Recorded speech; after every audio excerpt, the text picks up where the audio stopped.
발표해 주시기 바랍니다. 예, 반갑습니다. 저 강의가 원래 10월 달에 잡혀 있었는데, 뭐 사정상 오늘 여러분들 종강하는 날, 수료식하는 날 강의를 하게 되었습니다. 어떤 면에서는 또 마지막에 또 뭐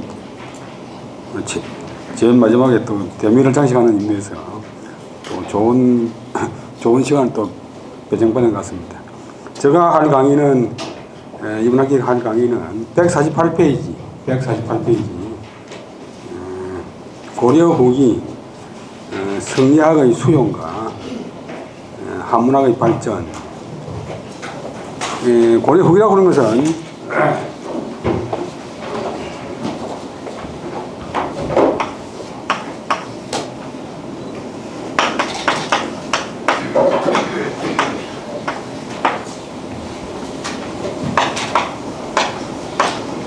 고려가 918년에 건국해가지고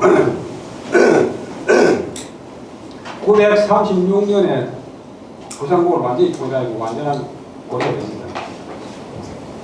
근데요, 그래가 1392년 여러분 잘 아시는 1392년에 망해가지고 조선이 되는데 1170년에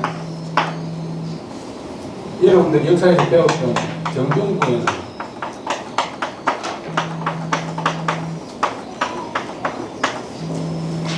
정중부의 난이 김경선이 내가 설명하는 고려 역사의 분수령이 돼가지고 정중부의 난이 일개 무신은 아니지만도 고려 역사, 특히 고려의 문화, 그 문학사, 한문학이나 유학의 흐름에 큰 하나의 획기적인 그 분기점이 됩니다.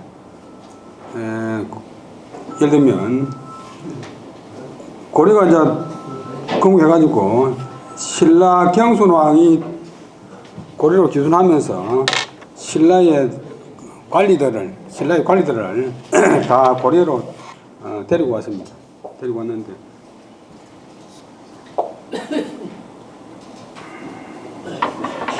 근데 왕건이나 왕건이 부하들이 그 무인이니까 말 위에서 칼이나 활을 가지고 나라를 건국을 했는데 나라를 다스릴 줄 몰라요. 뭐 왕건이가 각 지역의 호족들을 갖다가 규합해가지고 나라를 세웠지만도 고려가 건국한 이후에 여러 그 무신들이 칼을 차고 자기의 군대, 개인 사병을 내리고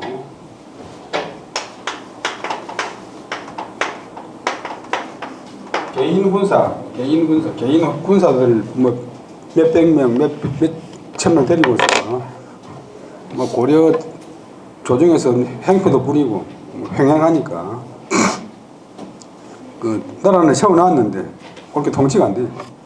그런데 이 958년에 고려 왕건의 손자인 고려 고대 광종이 과거 제도를 실시함으로 해서 하루아침에 무신들을 다 힘을 빼버리고 문신들의 세계가 됩니다. 무신들은 글로 잘 모르거나 잘 모르기 때문에 과거 시험에 합격할 수 없으니까 과거 시험을 통해서 958년부터 인재를 선발하니까 그 왕건을 따라다니던 공신들 나이 많이 안 되고 공신들의 아들이나 손자들은 글을 잘 모르기 때문에 합격을 못하고 전부 고려 전기에 관리가 된 사람은 신라에서 넘어온 경순왕을 따라왔던 그 신라 귀족들이 다 찾아옵니다. 근데 이 사람들은 왕실을 중심으로 해가지고 귀족층을 형성하고 이제 왕에게 아부하고 왕이 정치 잘한다고 태평성세를 구하고 백성들의 생활에는 별 관심이 없고 그 다음에 또 종교적으로는 학문적으로는 불교를 믿고 이런 사람들이 이제 왕실을 꽉 차지해가지고 고려 정기를 다스립니다. 그래서 이 무신들은 상품 이상 최고 계급이 상장군인데 상품 이상 올라갈 수 없어요.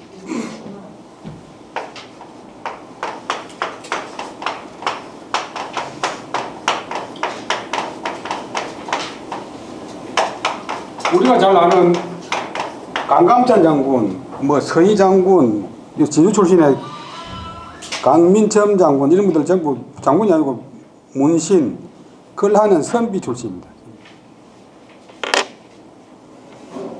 그러다 보니까 점점 이제 이 무신 푸는 것은 나라를 세우는 데는 필요하지만도 나라를 세우고 나서 무신들이 힘을 얻으면 정권을 뒤집기 때문에 나라를 뺏기 때문에 어느 나라든지 나라를 세울 때는 문신이 필요한데 나라 세우고 나면 문신들이 다 이제 득세를 합니다. 이 고려는 특히 심했는데 그래서 고위 관료에 올라갈 수가 없고 그 다음에 나라가 어려울 때 그 다음에 또 이제 월급도 그렇게 안 주고 그 문신들이 또 무슨 뭐 시집거나 놀이하다가 심심하면 무신들 불러내가지고 실험시키고 뭐 닭싸움시키고 이렇게 하는 무신들의 조롱감이 되어 있어요. 그러다가 1170년에 정중문을 열렸는데 정중부가 이제 상장군인데 육군 뭐 참모총장인데 그 당시 세력을 얻었던 삼국 사기를 지은 김부식의 아들 김돈중 푸는 분이 과거에 급제해가지고 막 뺏어 나온 젊은 관리인데 자기 아버지 힘을 믿고서 그 육군 참모총장 정중부 수염을 갖다 태워버렸어요. 남자가 수염을 태워진다는 것은 단둘이 있는 것도 아니고 여러 사람들이 모인 데서 촛불을 가지고 수염을 태워버리니까 어마어마한 모동이지. 그런데도 김부식의 그 세력 때문에 정중부가 자기 분한 마음을 갖다가 어떻게 해결할 길이 없습니다. 도망가야 될 그런 행동이 되었어요.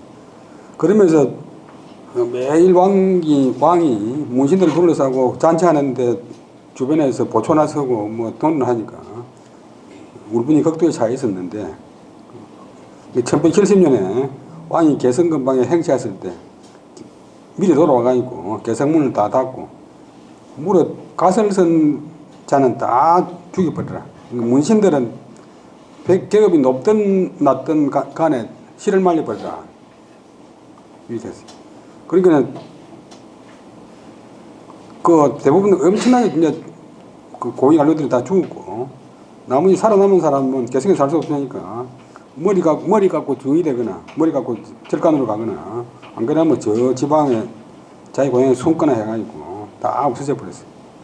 그래가지고 이제 정중부는 한 9년 뒤에 또 살해당하고 해가지고 마지막에는 최충원이 잡습니다. 최충원은 진주에 와서 고lun도 지냈고 또 최충원의 시급지가 진강호인데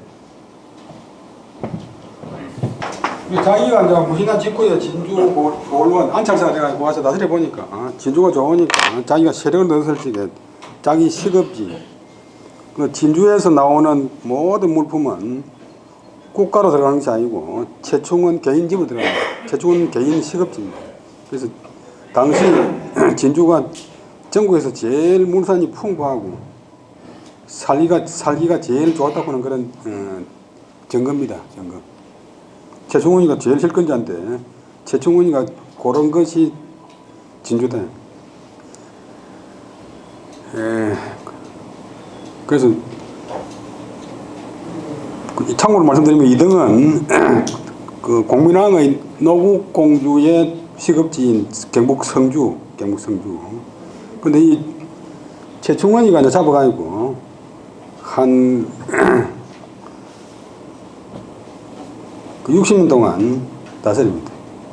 그러면서 이제 어떤 옛날의 역사책에서는 고려 무신난 이후에 우리나라 학문이나 문학이나 유학에 암흑기가 왔다 이렇게 이제 했는데 그거는 겉만 보고 하는 이야기고, 실제로는 고려 전기에 왕실을 둘러싸고서 귀족층들이 자기 자손들이나 자기 인척들만 관계에 진출하게 해가지고 지방에 실력 있는 사람들이 조정에 들어가지 못했어요.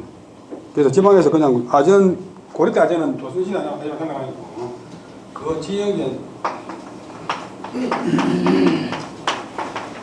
일종의 뭐 통치자입니다. 지방에서만 활동하다가 중앙 조정이 비니까 중앙 조정이 빌고 무신난 이후에 최충원 집안은 또 이제 다른 무신으로 달라가니고 학문이나 문학을 완전히 천시하거나 억압한 게 아니고 그 문인들을 상당히 이제 도와줬습니다. 예를 들면 최충원의 아들 최우가 그 고려시대 대학자 이규보의 문집을 직접 국가돈으로 편집해서 간행하도록 한 그런 사례를 볼 적에 문의들을 우대했어요. 그러니까 고려 전기에 귀족들의 세력에 밀려가지고 중앙에 진출하지 못하던 지방 향리청의 자제들이 새로 각을 통해 가지고 중앙에 진출하니까 고려 전기에 귀족들이 찾아오던 그 자리를 다 채웁니다. 그 자리 채우는데 이 사람들은 소위 말하는 신흥사대부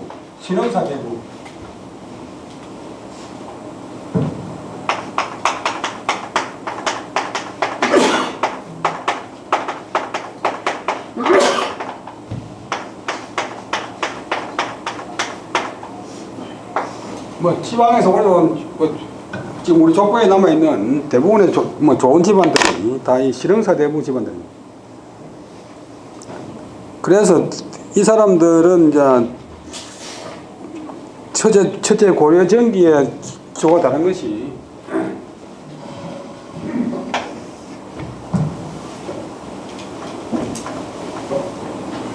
불교를 믿던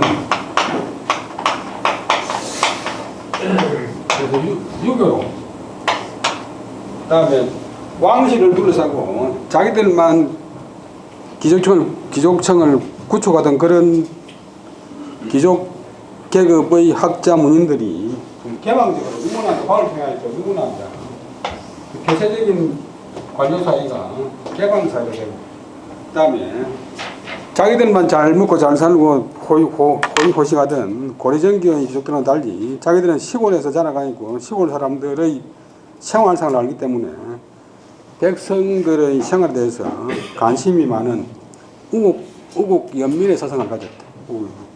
나라를 걱정하고 임금한테만 중요하는 게 아니고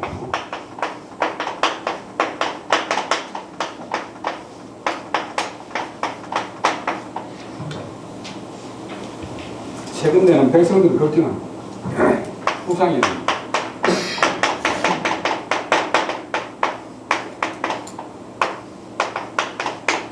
그다음 문학도 허황한 엄풍농을식이 아니고 현실 위주, 현실의 바탕을 둔 그런 문학을 하니까 고려 무신난 1170년 이후 우리나라에 유학이나 학문이나 문학이 망한 게 아니고 어떤 면에서 새로운 기운을 받아가지고 더 새롭게 되었다. 그래서 유학도 이제 새로운 유학이 되었고 불교가 극성을 부리던 불교 사회에서 유학이 되었고 유학 중에서도 무신난 이후에 중국으로부터서 주자학, 성리학, 유학 가운데서 주자학을 흡수하게 되었다. 우리나라에 이제 뭐 말로는 기자가 중국에서 와서 뭐 3조의 법을 만나가지고 뭐 다스렸다 가르쳤다고 하지만도 실제로 그것은 그냥 전설 같은 이야기고 우리나라에 학교라는 학교가 생긴 것은 고구려 소수들만 2년 372년에 고구려에 이제 태학이 생겼잖아요. 그리고 이제 학교의 공식적인 기록이 학교의 시초입니다. 그 다음에 백제도 이제 학교를 세웠다고 하는데 정확한 연대는 모르고 신라는 통일 이후에 시문왕 문무왕 아들 신문왕이 662년에 가가지고 고려 국학을 세웁니다. 잠시만. 신라의 국학을 세웁니다. 그래서 신라 국학에서는 주로 논을 효경, 그다음에 뭐 오경 등을 가르쳤다 이 때가 있는데 구체적인 그 체제는 잘 모릅니다. 고려도 이제 왕건이가 각 고을에 학교를 하나씩 세우라 했다 하지만도 세워졌는지 말았는지 정확하게 검증은 안 되는 것이고 확실한 것은 이제 고려 성종 11년 992년에 진주 등 12개목에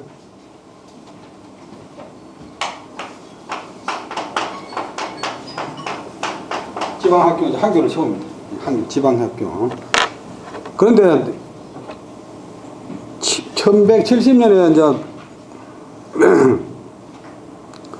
무신한 일어났고, 근데 최충원이가 잡은 것이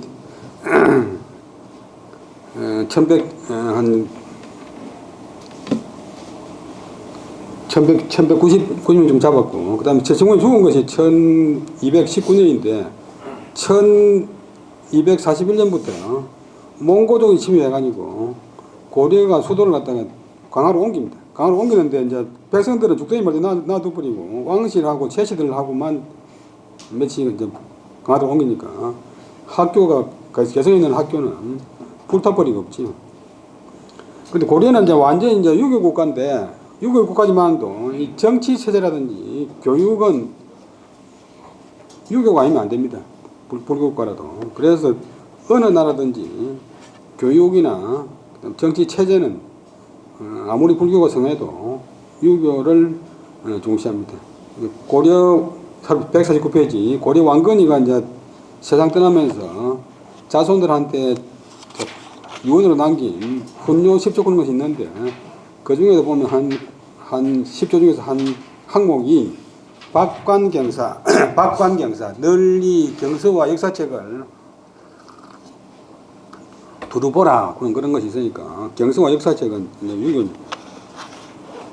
그러나 고려는 불교가 이제 절대적으로 왕실의 지배를 받고 유교는 그 유교를 공부하는 사람들도 과거 급제하거나 그다음에 문장 짓는데 시나 문장 짓는데 써먹기 위해서 유교 경전을 보는 것이지 유교를 학문적으로 연구한 것은 요 고려 무신난 이후다. 고려 무신난 이후에 몽고족이 침략해가지고 한 40년 동안, 한 30년 동안 개성을 완전히 축과를 만들어버렸는데 그 다음에 몽고족이 1270년에 물러나고 고려하고 협정을 해가지고 고려 나라가 망하지는 않고 몽고의 제도를 받아들여가지고 몽고 공주하고 결혼한다 이런 등등의 이제 약속을 맺어가지고 평화를 유지하는 것이 1270년입니다. 그때부터 다시 이제 성행이 되는데 150페이지 새로 다시 고려에서 유학을 일으키는데 결정적인 가장 큰 공을 세운 인물이 오늘날 그 성균관 향교 무묘에 종사되어 있는 회헌 안향선지. 이분은 이제 안향했다가 또 안유했다가 여러분들 좀 연세 드신 분들 하게 될 때 국사책에는 안향하고 안유가 되어 있잖아요. 안유가 옳습니까? 안향이 옳습니까?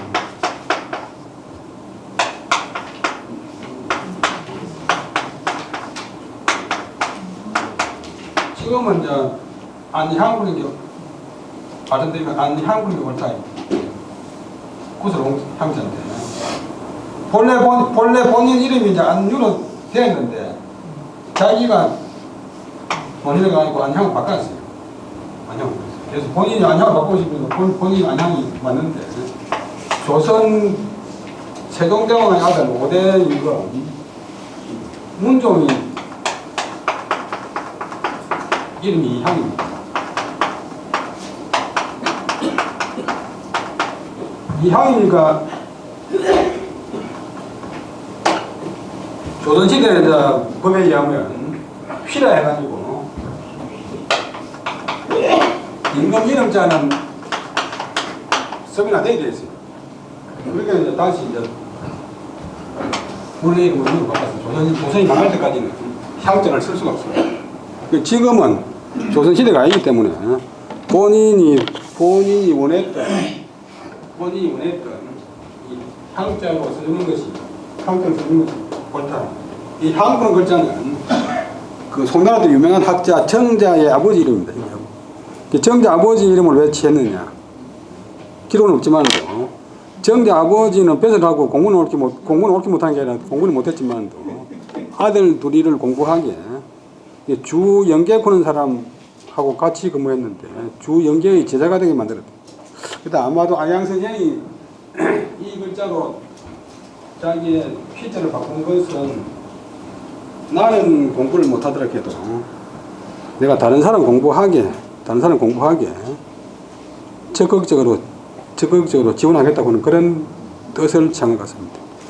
그럼 이분의 호가 이제 회원인 것은 주자를 흠모해가지고 이분은 1243년생이고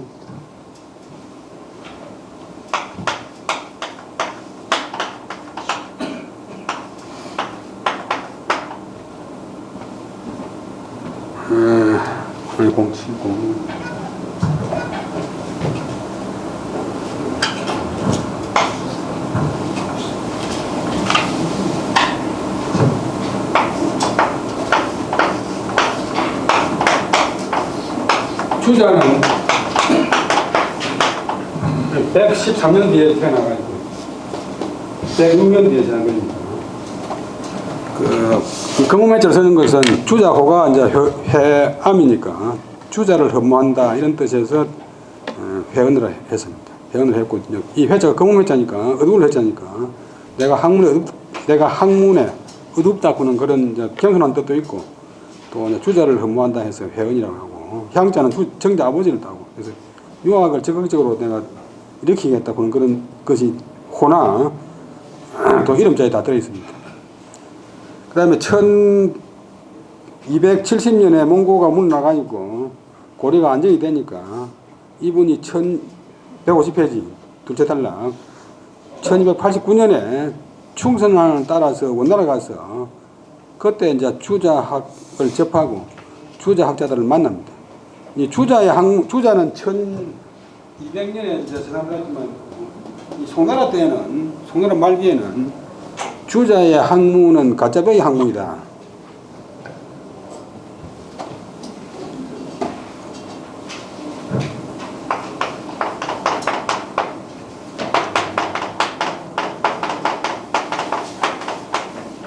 주자 말년에 국가에서 주자의 학문을 금지를 시켰어요. 주자 옆에 가서 배우면 안 된다. 주자의 저서를 퍼뜨리면 안 된다. 주자한테 글을 받으면 안 된다. 이렇게. 그러다가 이제 원나라에 들어와서 주자학이 꽃을 피우는데, 이 원나라는 이제 몽고족이 세운 나라이기 때문에 요즘 말할 때 좀 콤플렉스가 있는데, 콤플렉스가 있는 사람이 더 이제 원본에 가깝게 하는 그런 심리가 있잖아요. 그래서 원나라 때 와서 주자학을 국학으로 인정하고, 그 다음에 나라의 국자감에서 주자학을 강의하고, 과거 시험에 필수 과목으로 주자의 사서 집중을 갖다가 집어넣어가지고, 원나라 때부터 본격적으로 주자학이 일어납니다. 송나라 때는 부자학이 전혀 아니라요. 우리가 생각할 때 송나라 때는 정자 주자 학문이 대단히 성한 것지만도 실제로는 전혀 아닙니다. 그 이제 정식으로 원나라가 선 것이 1271년.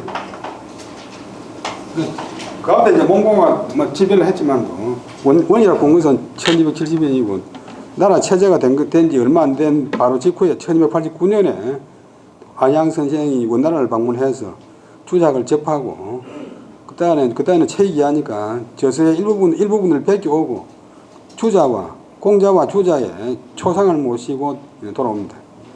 그 다음에 다시 그 150페이지 둘째 단락 셋째 줄 1303년 자기가 관리들로부터 돈을 모금해가지고 자기 아래 사람인 자기보다 하급 관료인 김문정군 사람을 중국 남경에 보내가지고 공자와 70제자의 화상을 다시 베껴오고 중국의 그 국자가 무에서 사용하는 악기, 제기, 육경, 오경에다가 악경을 한 것이고, 그다음에 제자서, 주자서 등을 구하여 오게 합니다.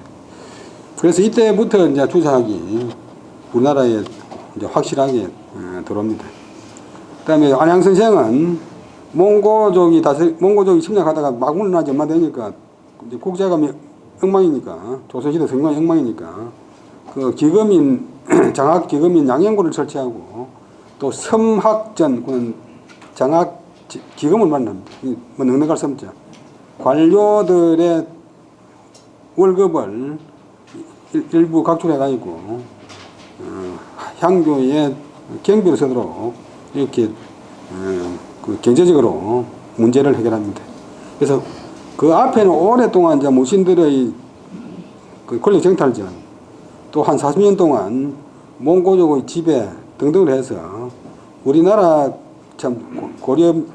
우리나라 사람들의 자존심이 완전히 바닥을 쳤는데, 이때 다시 교육을 함으로 해서 우리나라의 자존심도 살리고 이제 없던 인재도 다시 키웁니다.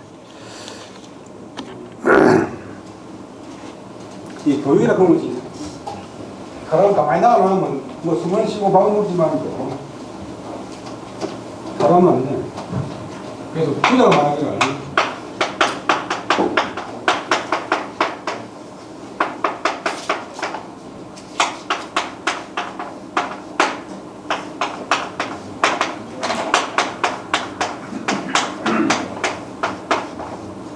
소위인자는 이거여라. 사람이 되는 까닭은 사람이 되는 까닭은 교육이 있기 때문이다. 교육을 함으로써 사람하고 짐승하고 차이가 있다. 그 다음에 교육은 반드시 훌륭한 사람을 높이는 데서 시작된다. 교육은 향이 그렇지 말고 존현 양사 보는데, 원래 존현 보는 것이 투자의 말인데, 교육은 존현을 무시한다. 존현, 현자를 높인다. 그래서 안양 선생은 자기가 부총리급인 찬성사에 임명되니까 재상의 직무는 막 서는 교육이다.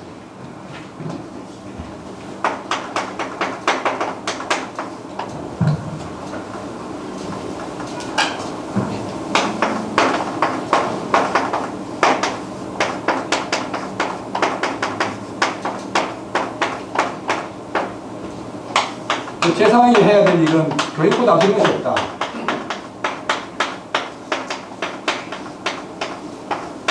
요즘 뭐 교육은 일정인데, 재상의 직무는 인재를 교육하는 것보다 더 앞서는 것이 없다. 인재가 최고다. 인재 교육이 최고다 해서 교육에 엄청나게 신경을 씁니다. 이 성장을 보호하는 것도 결국은 훌륭한 인재를 길러가지고 일반 백성들을 교화하고 나라답게 만들겠다. 그런 취지에서 주작을 갖고 왔습니다. 주작 가운데서 이제 주작도 여러 가지 관리가 있는데, 성리학하는 것은 사람의 본성이 뭐냐, 사람의 마음의 본성이 뭐냐, 본성이 인약이냐 하면서 사람의 마음을 바로잡는 학문이 성리학입니다. 이 마음을 바로잡아야만이 판단력이 있어서 수양도 되고 정치도 되고 하는 것이다. 그래서 이 이제 안양 선생이 자기가 성리학을 도입하고 또 우리나라 사람으로서 거의 최초로 자기가 제자를 기릅니다. 제자 중에서 한 사람이 150편이 나오는 이제 백이정 그런 분인데, 이분도 중국에 가서 중국의 그 교육의 좋은 점을 보고 와서 우리나라에 보급하는 그런 이제 역할을 하고, 또 이분이 또 제자를 키웠는데, 그 백이정의 유명한 제자가 이름 잘 아는 익제 이재현, 또 가헌 이곡 등등 해가서 또 훌륭한 제자를 많이 키웁니다. 그러다가 요때 한때 이제 좀 유학이 성하다가 이 계통을 통해서 안양선생의 그 제자를 통해서 고려 후기에 이제 학자들이 나와가지고 유학이 널리 보급됩니다. 152페이지 보면 되면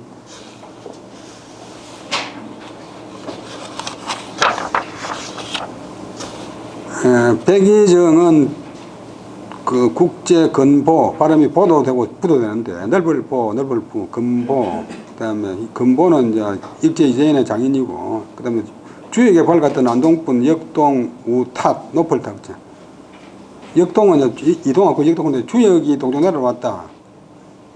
중국에서 전래된 주역을 우리나라 사람으로서 최초로 밝게 알았다.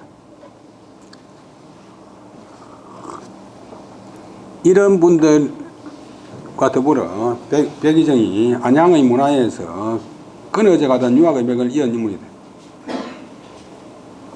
그 다음에 백이정도 다시 우리나라 대도가 북경인데 152페이지 위에서 둘째 줄 북경인데 우리나라 서울입니다. 거기서 10년 동안 머물면서 정자 주자의 전설을 갖고서 돌아와 본격적으로 이제 정자 주자의 학문을 우리나라에 갖고 와서 또 동문 서민과 더불어 강론하고 그로 인해서 우리나라 학자들이 성략이 있는 줄 알고 비로소 알게 됐다. 성략이 무엇인지 알게 되었다. 그 다음에 권보라고 하는 사람은 역시 안양의 제자인데 이분은 사서찬소, 사서주석서에 하나인데 주자에 사서찬소가 있는데 이제 사서집주가 유행하니까 이 찬소는 없어졌는데 사서찬소를 우리나라에서 간행할 것을 건의했으니 우리나라에서 이제 그 성략을 본격적으로 창시한 공입니다. 그다음에 우타쿠는 분은 안동의 역동서원에 모셔져 있는데 특히 역학 주역의 조예가 깊었어요. 그래서 정자가 그 주석을 단 역전이 있고 주자가 주석을 단 역본이가 있는데 우리나라 경서에 보면 역전과 역본이가 다 들어있는데 이것을 갖고 왔는데 아무도 이해하는 사람은 없었는데 우탁 선생이 문을 닫아 걸고 한 달 동안 연구하여 그 뜻을 이제 알아내어 가르쳤다. 그래서 이 세 분의 공 때문에 성향이 정착되게 되었다. 그러면 이분보다 조금 뒤에 그 건보의 사위인 익제 이재현 경주이신데 그 다음에 가정 이곡 이거 잘못됐는데 1287년 1367년 그 다음에 가정 이곡 그 다음에 백암 담암 백문보는 앞에 나왔던 백이정의 아들인데 이 세 분들이 포원 정몽주 이런 분보다 조금 앞서가지고 또 성향을 일으키고 그 학맥이 후세에 전해져서 우리나라 조선 고려 후기에 유학이 성행이 되었습니다. 그 다음에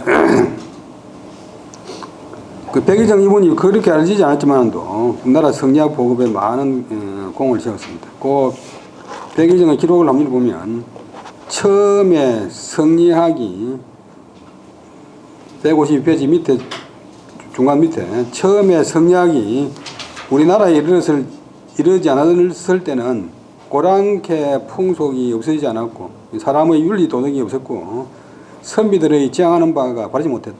선비들이 아무 정신적인 지향이 없고 오로지 과거급제 뭐 걸자라는 것 이것이 걸자라고 과거급제하는 것이 올바른 선비의 원래 목표는 아니다.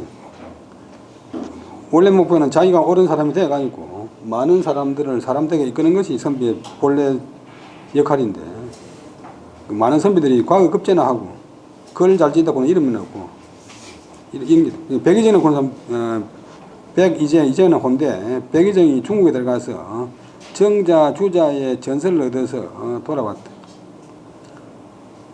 이에 치암 박충자, 익제 이재현, 가정 이곡, 초원 이인복 이분은 이제 성주이신데 그다음에 담암 백문보 등이 먼저 가르침을 받아 여러 선비들을 위하여 제창하여 도학을 밝혀 도학이 곧 성리학입니다. 배우는 사람들로 하여금 우리 유교가 높일 만하고 이단, 불교, 도교 등을 배척해야 한다는 것을 알게 하였으니 앞 시대를 이어서 다음 세대를 열어주는 공적이 실로 컸다 하겠다.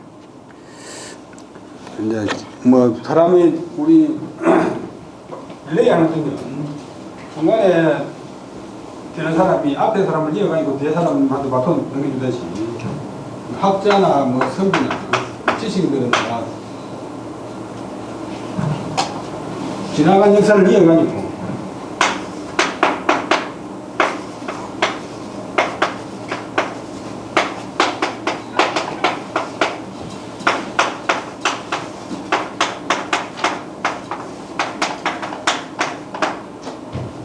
한문에는 목적은 항상 기본이니까 광을 개하여 내를 견다. 지나간 것을 이어가지고 지나간 역사를 이어가지고 미래를 다음에 올 세대를 내려준다. 그것이 선비나 지식인들의 사명인데 백이정 선생이 그런 역할을 잘 했다. 그래서 자기보다 더 큰 선비 이재형과 이곡등을 배출했대. 그래서 이재형과 이곡등이 특히 이곡의 아들인 이곡의 아들인 이세쿠는 분이 큰 역할을 합니다. 그래서 조선시대 성리학이 크게 일어난 것도 고려 후기에 이런 분들이 자기 역할을 해가지고 불교를 억누르고 불교를 배척하고 유학을 일으켜서 그 씨를 뿌렸기 때문에 조선시대 와서 남명생이나 통일생이나 율곡생이나 이런 분들이 크게 학문을 일으킬 수 있었다. 그 다음에 이재현은 백의정의 제자이면서 건보의 사위로서 성리학의 학명을 이었고 충선왕을 따라 대도에서 북경에서 6년 동안 생활하면서 여러분들이 학교에서 배웠던 망건당을 짓고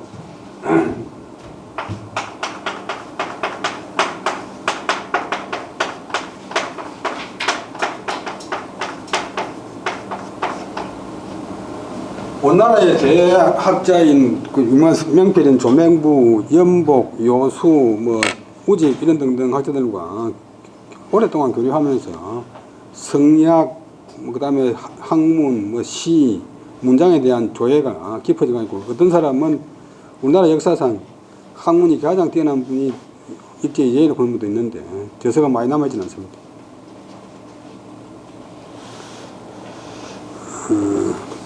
그래서 그 우리나라의 학문이 입제 이재인을 통해서 이분이 돌아와서 정성까지 올라가면서 또 많은 제자를 키웁니다. 그래서 학문이 상당히 이제 위상이 높아졌다. 그 당시 이제 이 임금인 충선왕하고 충선왕도 우리나라가 있었는데 그 입제 이재인하고 주고받은 대화를 한번 보면 이런 대화가 있습니다. 우리나라 학문의 유학의 역사를 알 수 있습니다. 우리나라는 옛날부터 중화와 중국과 대등하다고 일컬어졌는데 지금 이제 무신난 이후에 한 뭐 100년 뒤에 학자들이 모두 성녀들에게 장구 그걸 이제 구절이나 배워 익히고 있어. 학자가 워낙 없어져 있고 산속에 숨은 성녀들한테 유학 성질을 배운다. 그래서 또 그 공부도 문장의 작고나 다듬는 속이 조그만한 기술에만 골몰하고 있는 우리들이 많아지고 경전을 밝히고 경전의 지시를 밝히고 현실을 닦는 선비들이 극히 적은데 그가들은 무엇이오라고 물으니까 일제 이재인이 이제 한 1280년경에 뭐 대답하기를 한 1300년 초반에 대답하기를 본래는 우리나라도 학문이 중국의 버금 같지만 무인 정권이 출현하면서 살아남은 학자들이 살림에 들어가 중위되어 강화했습니다. 이때부터 선비들이 성인들한테 가서 장구를 글귀를 익히는 풍습이 생겼습니다. 그러나 이제 왕께서 학교를 널리 열고 유교의 그 대표적인 과목 오교, 오륜을 존중하는데 누가 정직한 선비를 배반하고 성의를 따르겠습니까? 실학을 버리고 장군을 익히는 실질적인 학문을 버리고 그걸 규절이나 익히는 일에 종사하겠습니까? 이때 이제 아주 피폐했던 학문이 이재현 시대에 일어나기 시작한다고 생각할 수 있다. 그래서 얼마 있다가는 집집마다 정자 주자의 책이 있고 사람마다 성리학을 알았다. 그런 말이 있을 정도로 그 무신난 이후 또 몽고 집권 이후 1270년 이후로 안양 선생, 백의정 선생 등등 많은 분들의 노력으로 아주 단시간에 집집마다 정자 주자의 책이 있고 또 사람마다 성리학이 무엇인지를 알 정도가 됐다. 성리학 보급에 있어가지고 익제 이재현 선생 본인과 그 서성과 이런 분들이 많은 역할을 했음을 알 수 있다. 그 다음에 이재현이 기른 제자로는 가정 이곡, 이곡은 한상이신데 이분들은 이 가정 이때부터 그 자손들의 이름자나 호에 반드시 농사하고 관계되는 그런 글자를 씁니다. 보면 가정 구면 가자가 곡식 내다 심을까, 곡식 심을까. 자기 아들은 이색.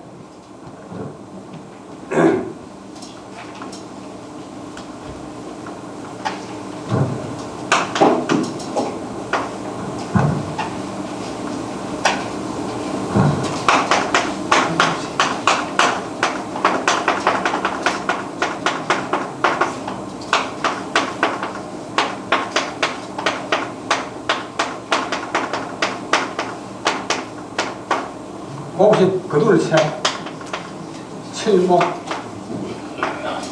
자기 아들은 또 이종 심을 종에 이종선 학합을 지닙니다.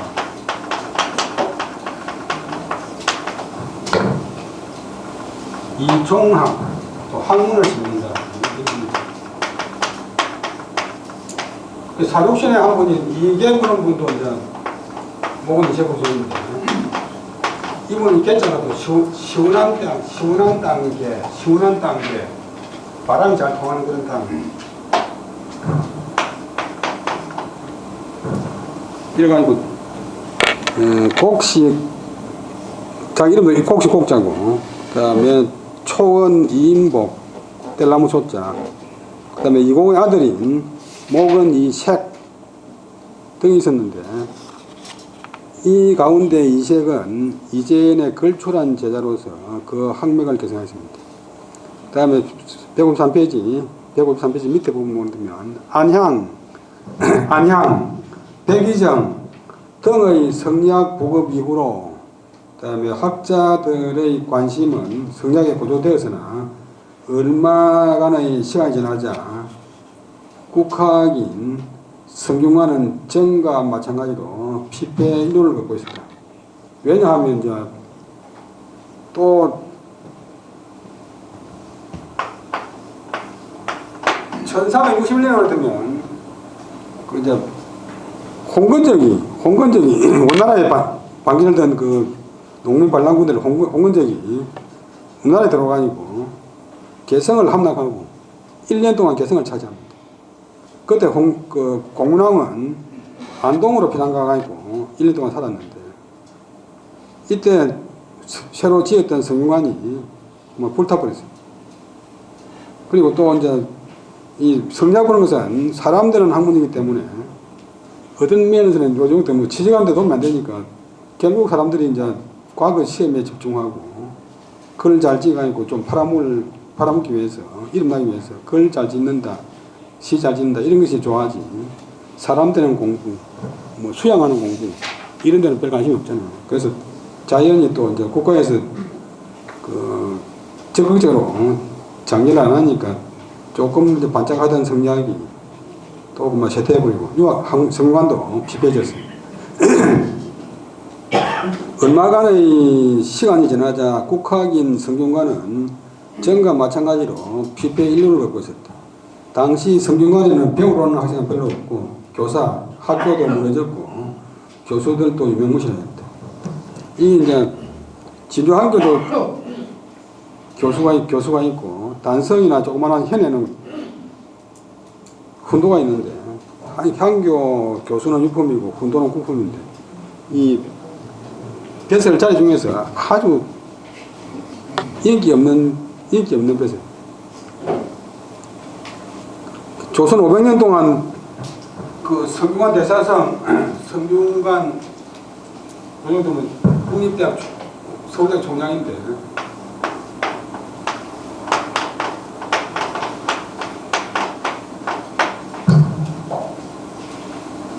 대사성 자리가 엄청나게 좋은 자리인데 조선시대 500년 동안에 그 518년 동안에 이 성균관 대사성을 거쳐간 사람이 2,000명이 넘습니다. 2,000명. 그 평균 수명이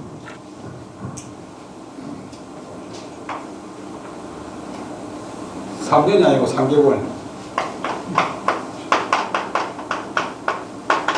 막 입영되자 말자 사표내버리고 임명되자 말자 사표내버리고 왜 그렇게 했습니까? 관리들한테는 성균관 대사성이 아무런 걸발이 없는 자리이기 때문에 예를 들면 진주시청 과장이 진주시 부설 도서관 과장 하나 때문에 아무 걸발이 없듯이 진주시청에서 운영하는 무슨 뭐 학교 연수원 운영하면 별 걸발이 없으니까 자꾸 사표를 내가지고 평균 수명이 석 달이야, 석 달. 그게 무슨 교육이 되겠습니까? 성균관이 교육이 안 되니까 이제 성이 생깁니다. 근데 이때 이제 이런 대표한 성균관을 일신한 인물이 바로 목원 이색이었습니다. 목원 이색이 성균관 대사성으로 부임해가지고 성균관의 학칙을 새로 제정하고 대구 30몇 밑에 국가의 교육비를 대폭 증가하고 자기가 벼슬이 임금한테 적극적인 힘을 얻고 이분은 원나라 가기도 급제해가지고 원나라에서도 학문으로 이름을 떨친 분인데 돌아와서 나중에 문화시중 정승까지 올라갑니다만 그 다음에 포원 정문효선보다 조금 선배입니다. 그 다음에 임금한테 신문이 들어가있고 국가의 교육비를 대폭 증가하고 학생 정도 대폭 늘리고 정몽주 같은 성리학의 조예가 깊은 학자들을 학관으로 학교 교수로 초빙하였습니다. 그 당시의 상황을 보면 다음과 같습니다. 154페이지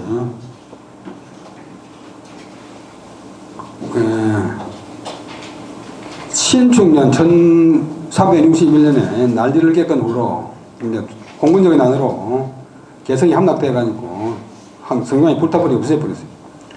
왕이 부흥시키고자 하여 수문관의 예태에다가 성균관을 다시 세웠다.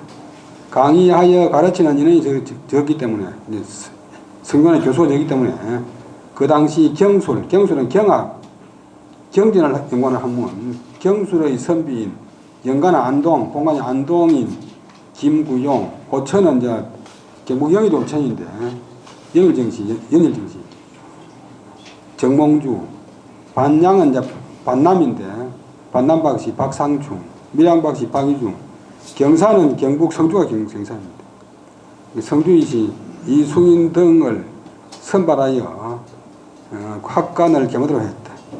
목원 이색이 성균관의 우두머리 대사성이 되어서 대사성을 겸임했는데 더욱 이제 현실적인 자리는 지성균관사가 있는데 지성균관사가 대사성을 겸한 것은 처음이다. 1368년 봄에 사방에서 배우려는 사람들이 많이 모여들었다. 1392년에 이제 망하니까 나라 망하기 한 4년 전 여러 공들이 경전을 나누어 수업을 하고 매일 강의를 마치고 나면 임은 나는 내용을 서로 토론하여 그 극치에 이르렀다. 이해하는 수준이. 목원은 느긋하게 중용의 자세를 취하여 분석하고 절충하였는데 여러 학자들의 설이 다르니까 중간에서 이제 타협점을 찾았는데 반드시 정자, 주자의 취지에 합당하게 하려고 힘썼다. 중국에서 이제 구양연 그룹을 배웠는데 구양수 구성인데 그 제자 중에서 가장 뛰어나니까 그 학통이 해외로 간다고는 그런 말을 들을 정도로 학문이 뛰어났습니다. 전역이 다 가도록 표난 줄도 몰랐다. 우리 동방의 성리학이 이때 크게 났다.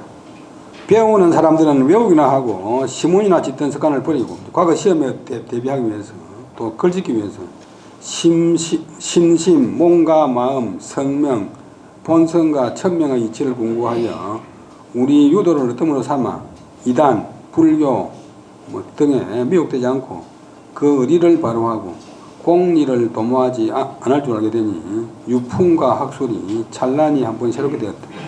이 모두가 선생이 가르친 힘 때문이다.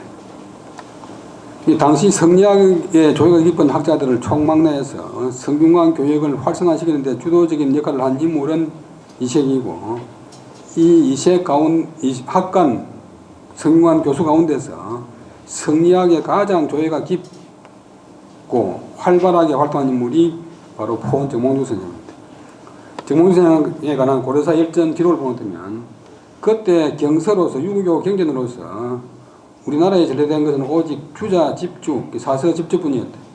그 사서 집주된 또 주석은 안 들어있고, 정몽주가 강의하는 것이 힘이 있어 사람들이 생각하는 것보다 훨씬 넘어서니 생각하는 것보다 더 뛰어넘으니까 듣는 사람들이 잘못 의심을 했다. 공자명자의 본래 뜻이 저럴까 이렇게 주석에 대해서도 새로운 해석을 해야 되니까. 근데 그 뒤에 이제 원나라 때 호백문이라고 하는 사람이 주자 집주를 보충한 사서통구는 그런 또 주석서가 있는데 그것을 얻어보니까 주자에 대한 해석이 정몽주의 강설과 딱 들어맞지 않은 것이 없었다. 그래서 여러 학자들이 더욱 탐구하게 되었고, 이색은 그를 자주 칭찬해서 말하기를 몽주가 후배니까 몽주가 이치를 원하는 것은 횡적으로 설명하나 종적으로 설명하나 이치에 합당하지 않은 것이 없도다. 이렇게 했습니다.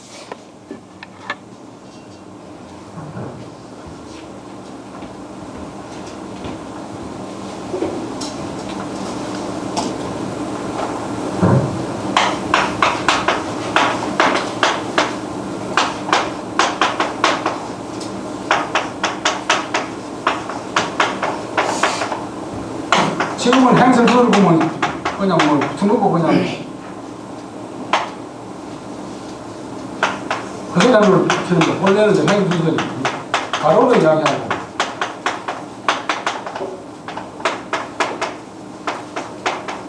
세로를 이야기하고 행적으로 이야기하고 종적으로 이야기하고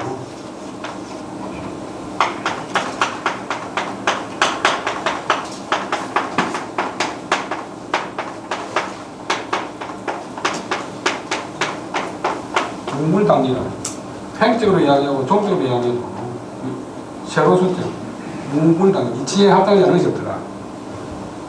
그러니까 논리 맞게 강의를 잘 했대. 그래서 자기 선배고 상관인데 그 폰을 갖다가 이 모건 선생이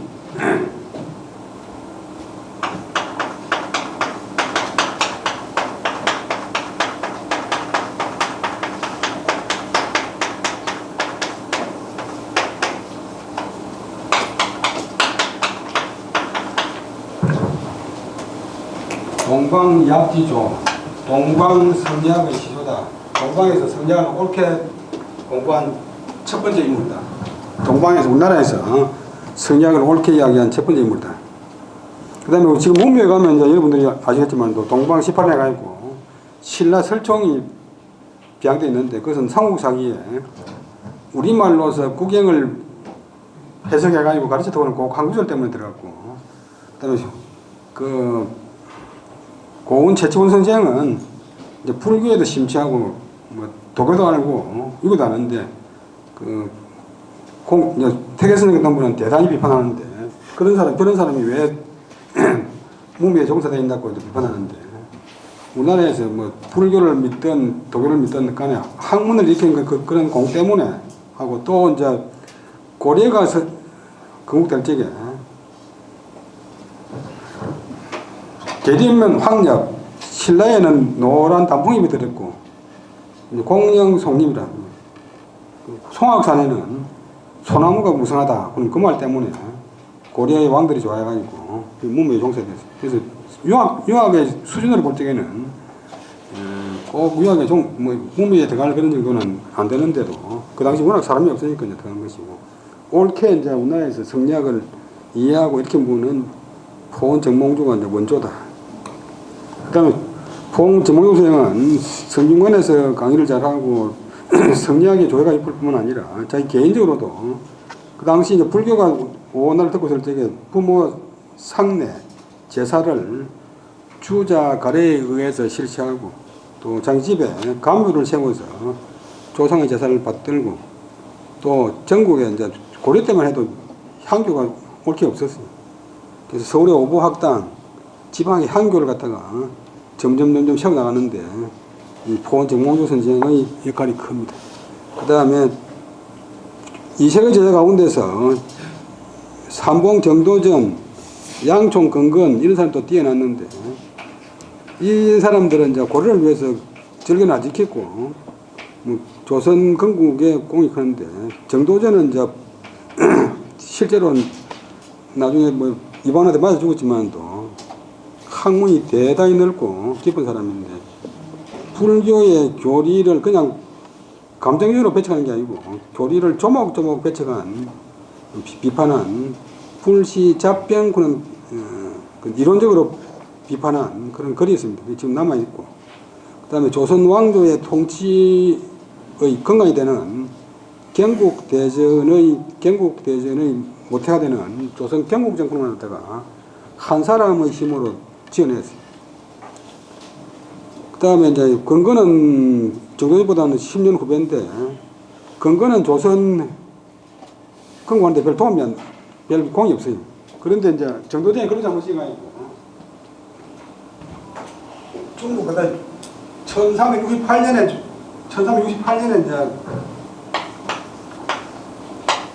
명나라가 생깁니다. 원나라는 풍조를 속여가 버리고 명나라가 서는데 그 정몽주나 이런 분들은 이제 명나라하고 친하자 친명파인데 정도전이가 지은 글을 갖다 명나라 주원장한테 보냈더만 주원장이 이걸 보고 잘못 지었다고 화가 나가지고 잡아오라. 근데 정몽주가 정도전이가 겁이 나가지고 뱃을 살펴내버리고 자기 고향에 가서 숨어버렸어요. 그 나라가 엉망이 됐는데 나라가 아주 곤란이 됐는데 이때 이제 건건이가 조선 건국이 아무 공도 없고 자기 또 학문적으로 자신이 있으니까 제가 가겠습니다. 자기네 나섰어요. 자기네 나섰는데 명나라 가서 이제 주원장이 만났는데 워낙 시를 잘하니까 주원장이가 쓰다듬어가지고 주원장이하고 주고받은 시가 있어요. 이제 그 책을 낸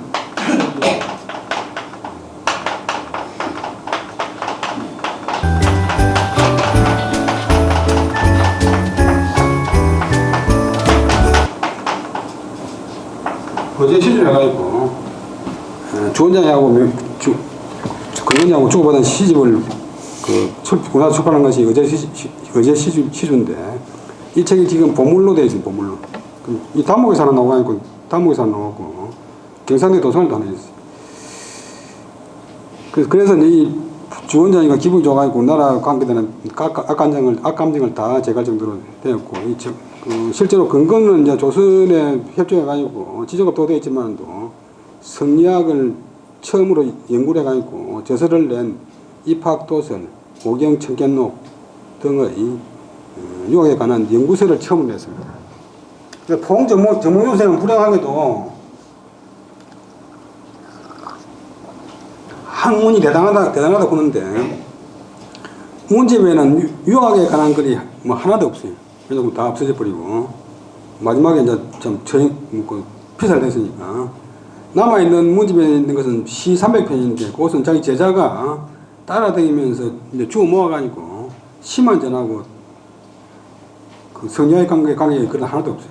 근데 목은 이시학 선생은 우리나라 역사상 시를 제일 많이 지어보는데 시가 한 8,000수 남아있는데 이 성리학에 관한 글이 별로 없고, 이분은 또 불교도 좋아하니까 불교에 관한 글이 많고 하니까 그 포원 정몽주 선생은 문매종사 돼도 목원 정몽주 선생은 문매종사자고 주장하는 사람도 아무도 없어요.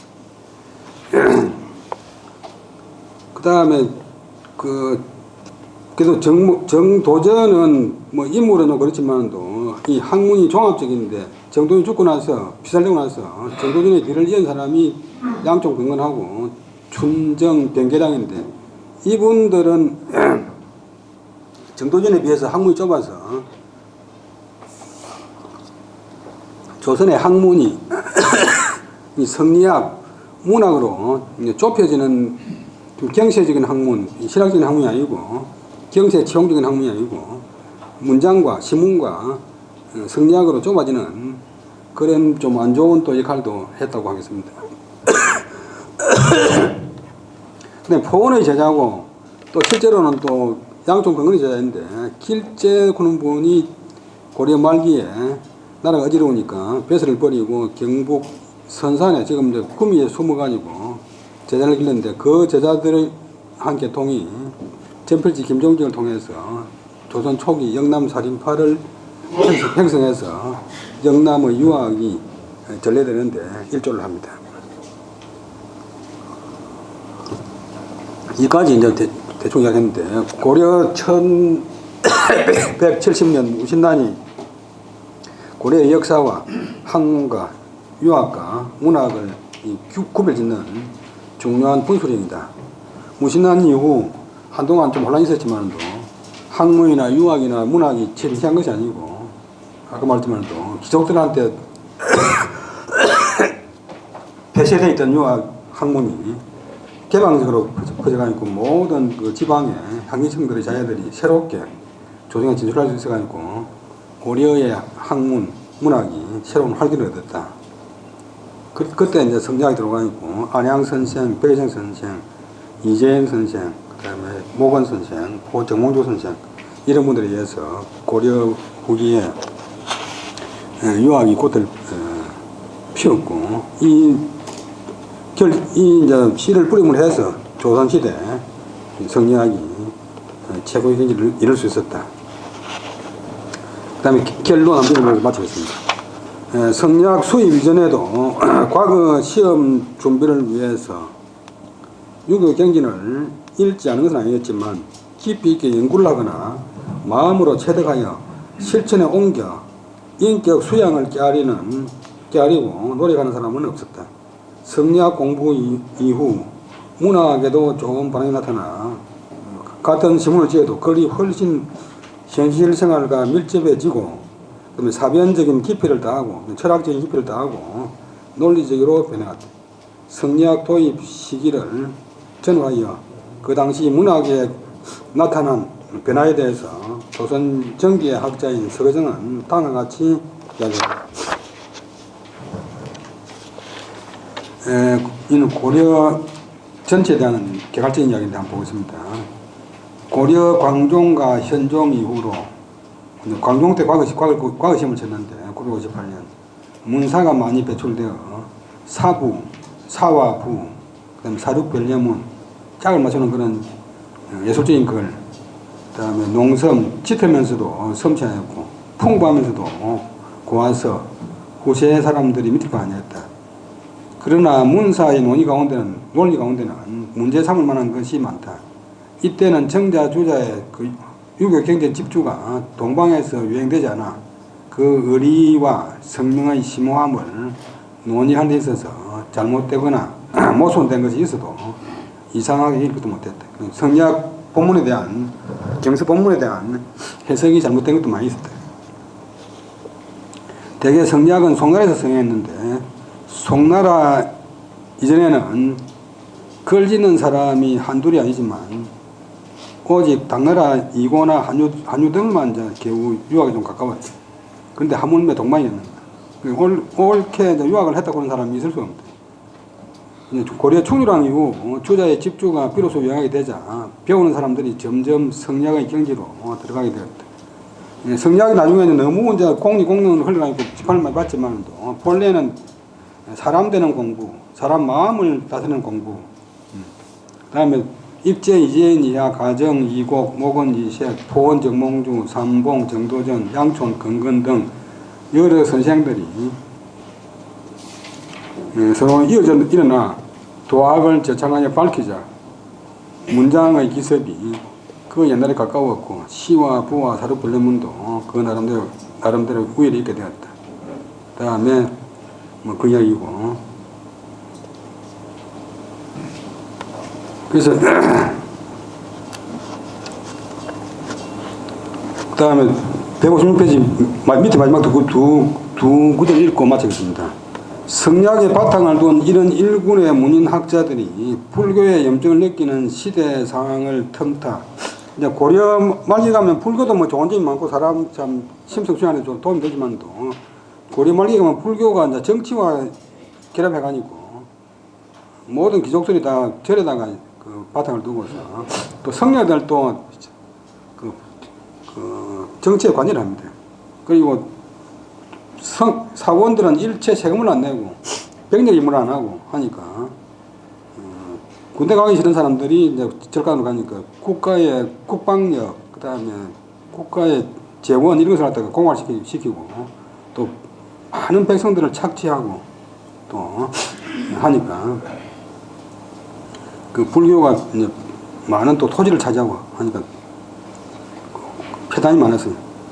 근데 이 불교를 가지고 안 되겠다고 하는 분들이 이제 이성계, 정도전, 정몽주 이런 분들인데 목은 이색은 불교를 다 믿고 군사력을 가진 이성계 계속 이제 홍군역도 부수고 외부도 부수고 그런 무력 집단과 이제 이 새로운 그 성리학을 배운 학자들이 힘을 합쳐서 1392년에 마침내 유교국가인 조선을 건국했다. 처음에는 이제 정몽주 선생하고 이성계하고 뜻이 같아가지고 한동안 같이 일했어요. 근데 정몽주 선생은 고려를 다시 개혁해가지고 그대로 두고 고려를 개혁하자고 정몽주는 고려로서는 안 되니까 새로운 나라를 세우자. 거기에 따라간 사람이 이제 정도전이고 건건이고 정몽주 선생은 끝까지 이제 고려를 지켜야 된다. 이런 주장하니까 이성계하고 갈라설 수밖에 없었고 목은 이색은 뭐 그중간하게 자기 주장을 별로 안 했습니다. 조선 건국 이후까지 살아남아 있다가 별 대접 못 받고 세상을 떠났어요. 1392년 마침내 유교 국가인 조선을 건국했다. 성리학의 조예가 깊은 문인 학자들이 이성계에게 협조한 면도 있지만 이성계 일파의 군사력을 고려 후기 등장한 문인 학자들이 잘 활용하여 고려로 폐단이 많은 고려는 안 되고 자기들의 이상적으로 생각하는 국가 조선을 건설했다고도 볼 수 있다. 지금 동의달인데 동의달보다 복을 뿌린다. 복을. 주의 보면 불원복.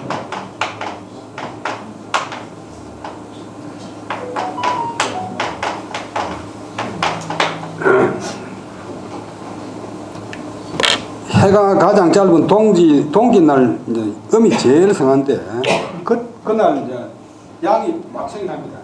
그래서 양이 회복되십니다. 회복되면 이러시면 되죠.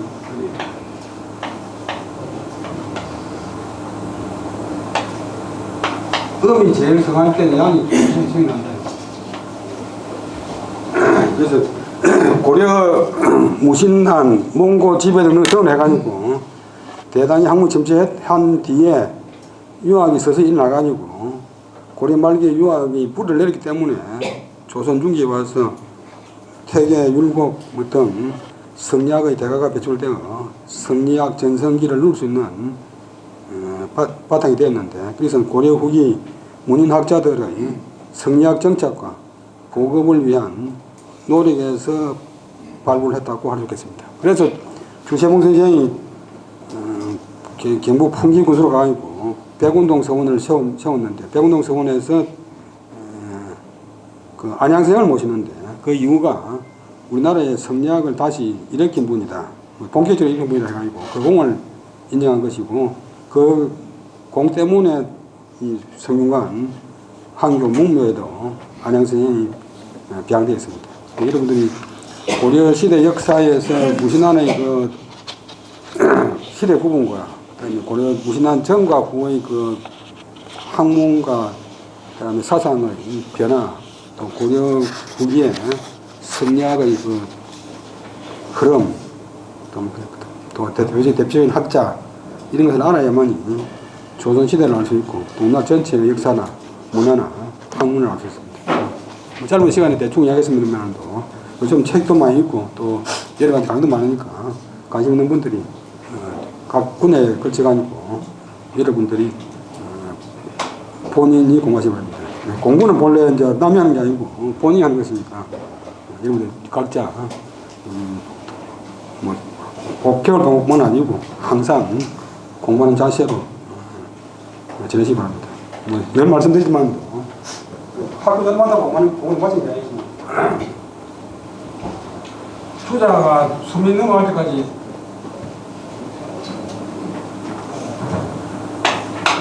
대학 주석서를 고쳐야 됩니다. 21가닥이 아직 남아있으면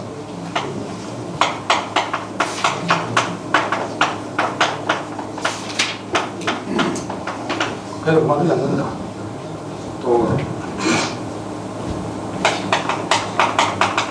제가 뭐 졸업했고 육교대학도 지금 10년 이상 되는 다니고 있지만 요즘 말하는 평생학습 그런 자세로서 임해 주시고 계실 것을 믿습니다. 예, 대단히 감사합니다. 예.